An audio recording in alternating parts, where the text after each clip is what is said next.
కేంద్ర ఆర్థిక మంత్రి నిర్మలా సీతారామన్తో తెలంగాణ డిప్యూటీ సీఎం భట్టి విక్రమార్క సమావేశం ముగిసింది.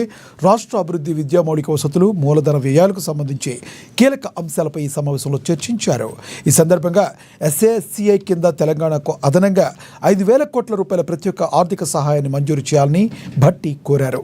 రాష్ట్రంలో విద్య, వైద్యం, గ్రామీణ మౌలిక వసతులు, మానవ వనరుల అభివృద్ధి రంగాల్లో ప్రభుత్వం చేపడుతున్న భారీ పెట్టుబడులు, సంక్షేమ కార్యక్రమాలను కేంద్ర ఆర్థిక మంత్రికి భట్టి వివరించారు.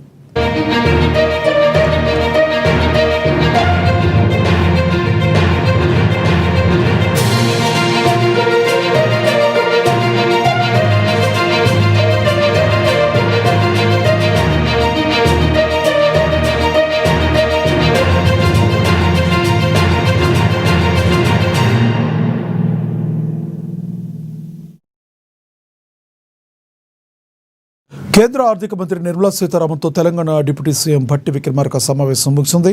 రాష్ట్ర అభివృద్ధి, విద్యా మౌలిక వసతులు, మూలధన వ్యయాలకు సంబంధించిన పలు కీలక అంశాలపై ఈ సమావేశంలో చర్చించారు.